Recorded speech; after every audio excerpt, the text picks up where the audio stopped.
Hello friends, welcome to the next episode in Domain 1 Security and Risk Management. We are going to discuss risk terminology in this video.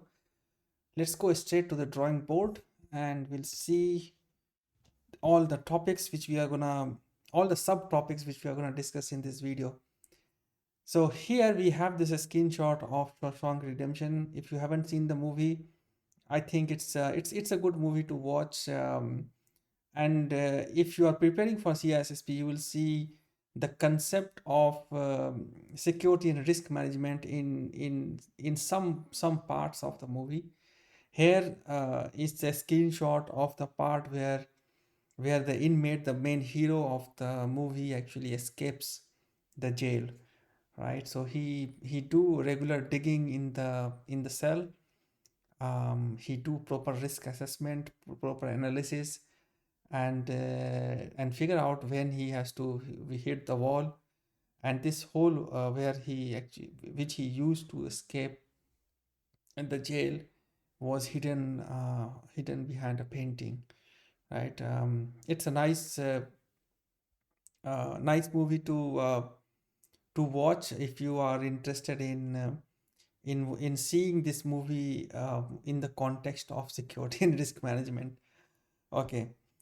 Now coming to the topics which we are gonna discuss here, we are gonna discuss some key terminologies basically, and our terminologies are actually, if you do further reading in security and risk management, you will find these terms quite often, especially when you discuss risk management framework, business continuity planning, business impact assessment. These terms will come over and over again.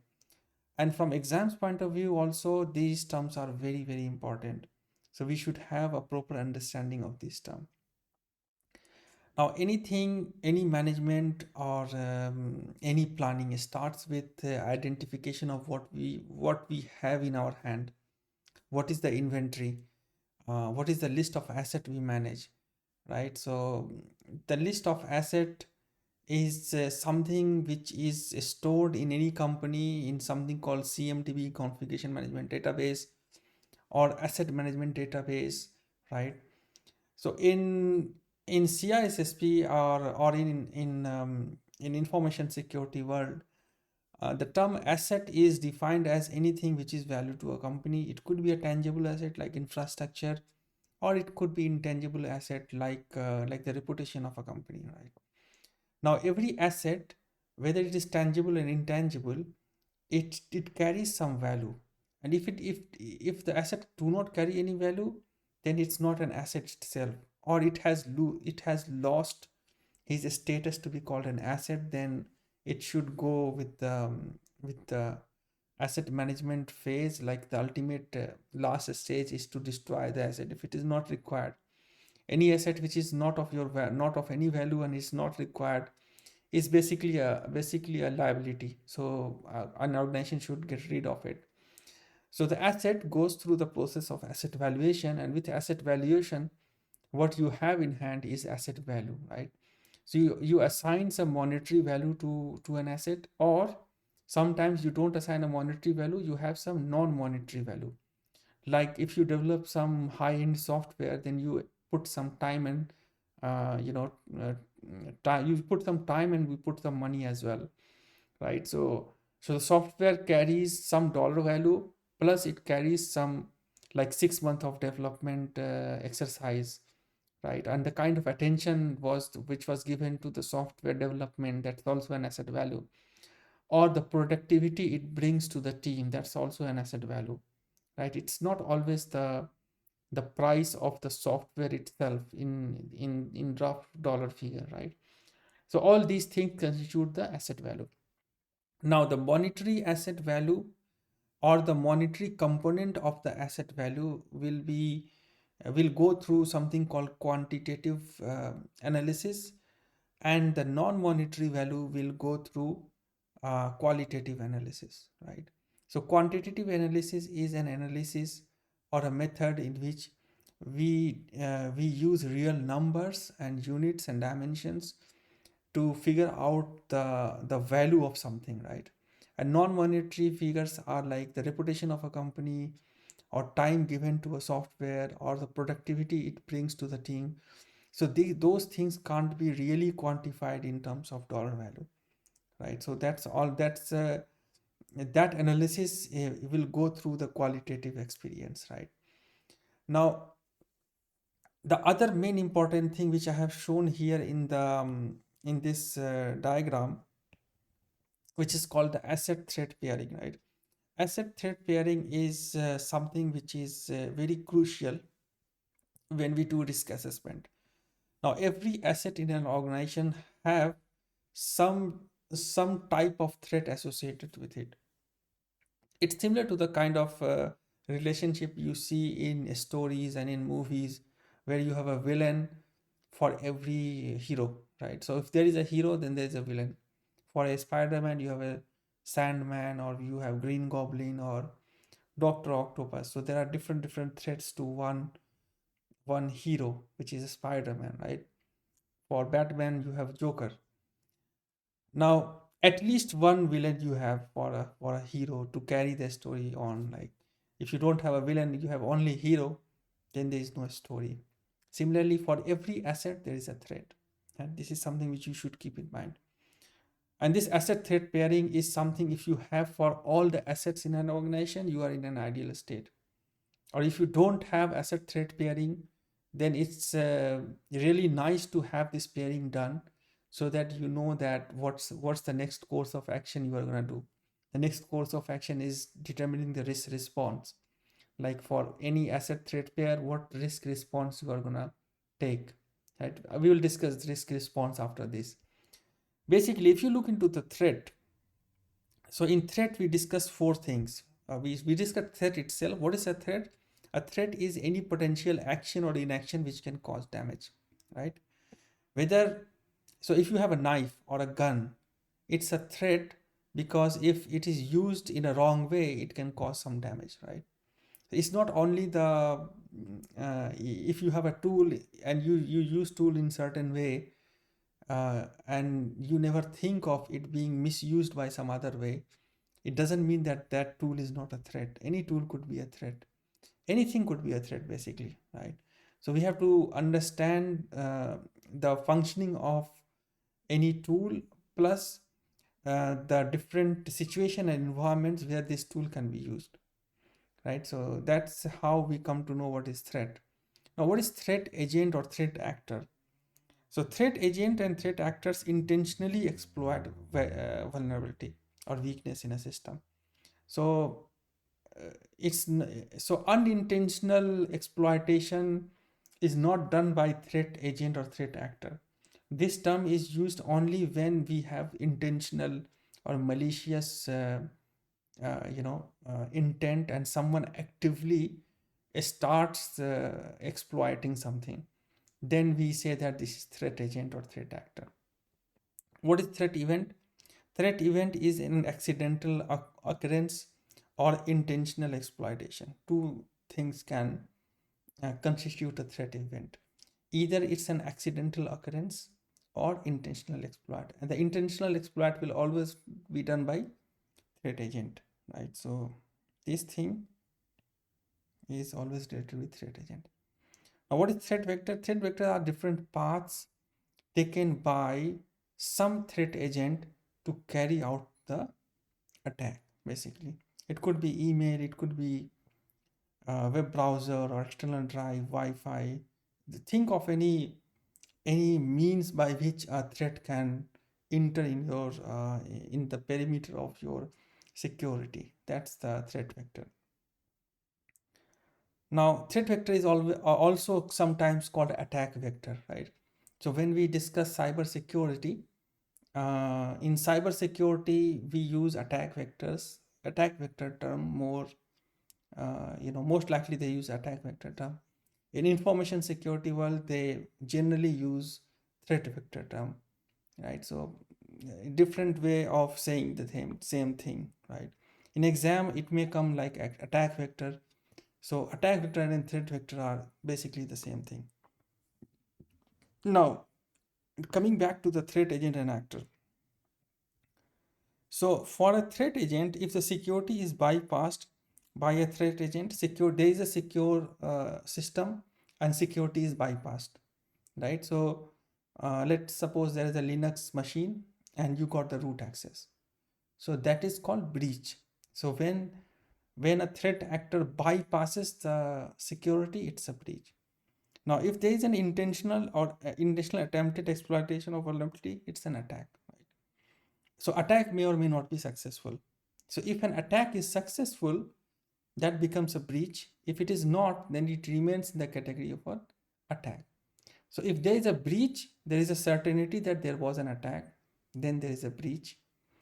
But if an attack is there, it not necessarily 100% means that the breach has happened, right?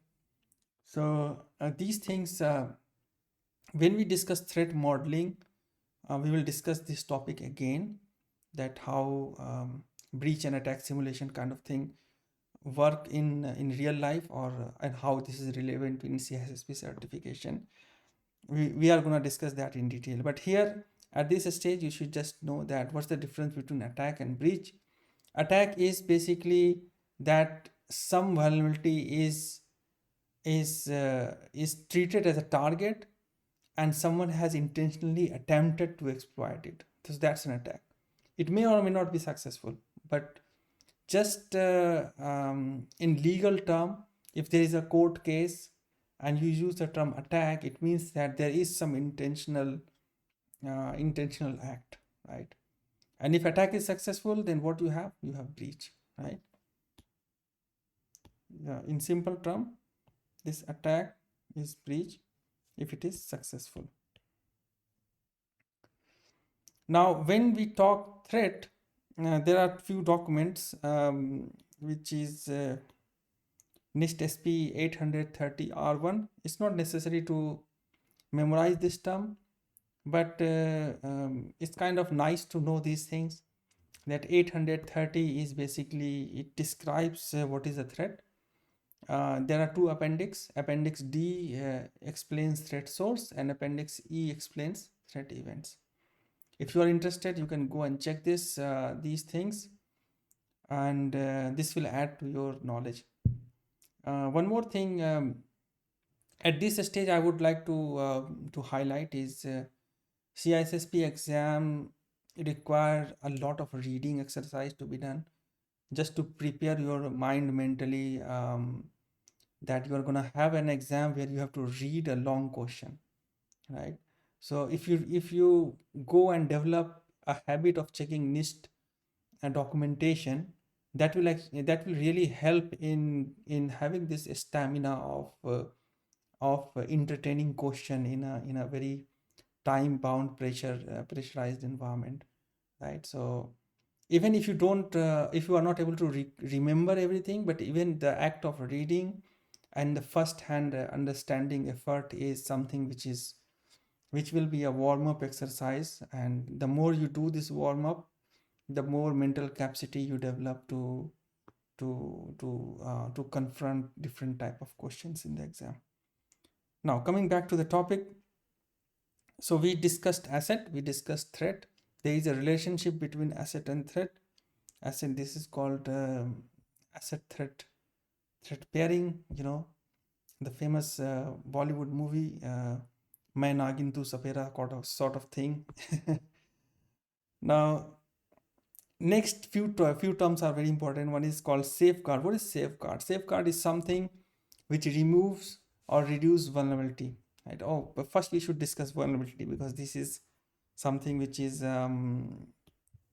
gonna be used to discuss other term. So what is vulnerability?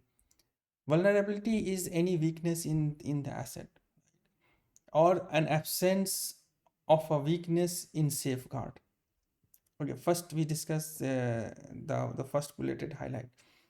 Weakness in an asset is called vulnerability. So if you have an asset and if there is a weakness, like if it has got simple dictionary password, so that's a vulnerability. Its password is very weak. Weakness in password is a vulnerability. Then what you did, you deployed something some sort of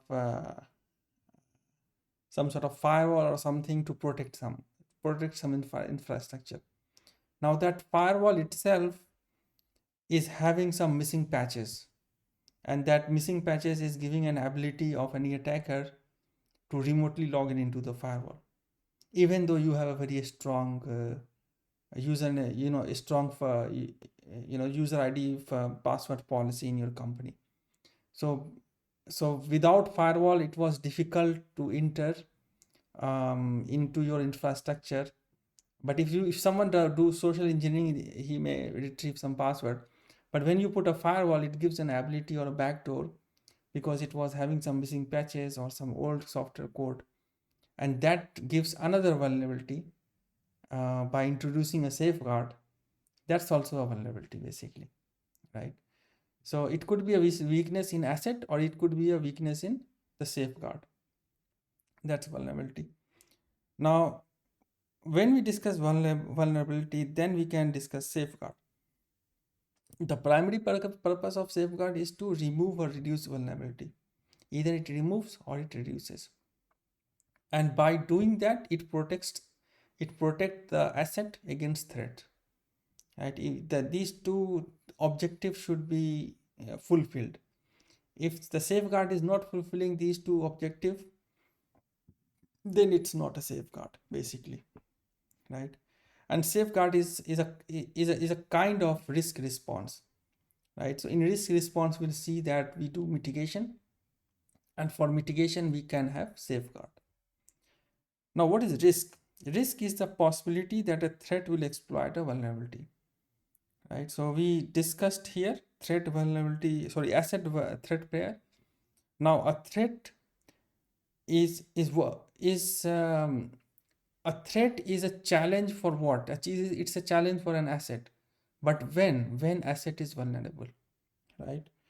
So when asset is vulnerable, then a threat is a challenge, right? If you have seen a Spider-Man 2 movie, you will see, I think, is it, I think it's a Spider-Man 2 or 3, where Spider-Man loses his power to be a Spider-Man because of the emotional stress he was going through, right? So emotional stress is a vulnerability, right?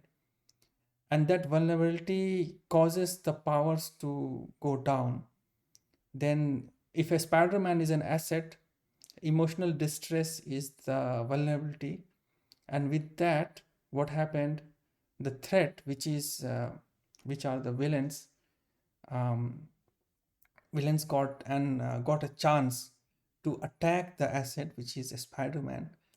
And that situation actually created something which is called risk, right? So risk is the possibility that a threat will exploit a vulnerability.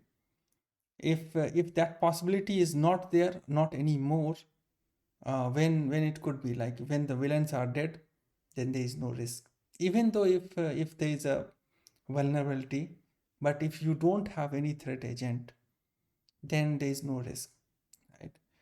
How we define risk mathematically? We define risk mathematically by threat into vulnerability. So what is vulnerability? Vulnerability is the weakness, and when threat acts on the weakness, this constitutes the risk. And you can also define risk with probability of harm into severity of harm, right? We will do some mathematical calculation behind it in some other videos, but at this stage, just knowing this definition is important for us to set the background, basically. Now, there is another term which is called exposure. What is exposure? Exposure is the possibility that a vulnerability can or will be exploited, right? So there is a slight difference between risk and exposure. So the way we define risk is the possibility that a threat will exploit a vulnerability, and exposure is the possibility that a vulnerability can be exploited, right? It's just the other way around. So exposure is something which is if you take these two systems, like A and B, like you have an asset and you have threat. So if you if you explain the vulnerability from the point of view of threat, then you're talking risk, right? The threat is going to exploit a vulnerability. But if you are explaining the same situation from the point of view of asset, then it's exposure, right? So this is the relationship between risk and exposure. I don't know if you are good in physics, but in physics we talk of reference frame. So a reference frame could be an inertial or non-inertial reference frame. I will not go deep in physics, but it's just the placement of observer, and with the placement of observer, if the observer is in inertial frame, we apply the same laws of physics in a different way than if the observer is in non-inertial frame. There comes the definition of pseudo force and centrifugal force in circular motion and other things.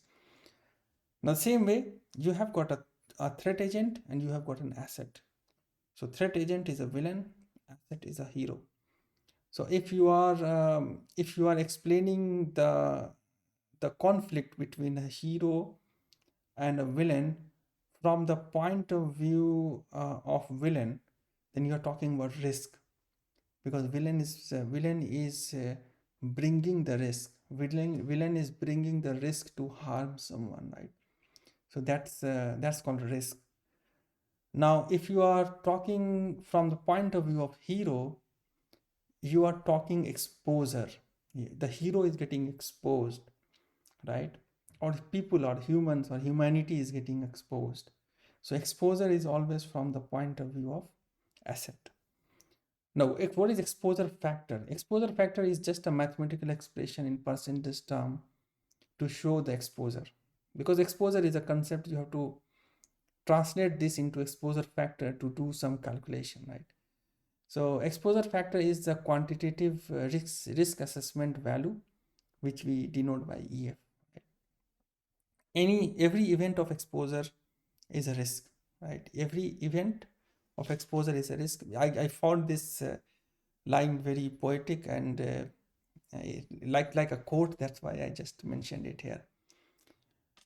Right. So we discussed asset, we discussed threat, we discussed safeguard, we discussed vulnerability and safeguard. So asset is related with threat, vulnerability and safeguard are sort of related, and risk and exposure factor are related, right?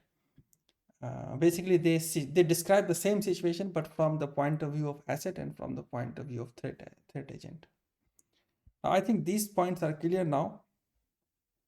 Then we will go to next video. I'm going to explain the risk management cycle. I won't explain it in this video because the size of video is going to be too long. Before I close this video, I took this cycle diagram from Cybex 9th edition book, and of course the Uncle Sam is not in the book, but I just copied it from internet. So this cycle explains very clearly that you have got a threat, which is the bad guy. He exploits vulnerability, which results in exposure, right? And exposure is a risk, and risk is mitigated using safeguard, and safeguard protects asset, right? So I think this, if you remember this cycle, this will help you to understand the relationship between these terms. And I have also tried my level best to bring the relationship to you, that asset is related with threat, and safeguard and vulnerability, and risk and exposure. I hope this video has been interesting, useful to you. If you like this video, put a like button, put a thumbs up on my video, and subscribe to my channel for similar content.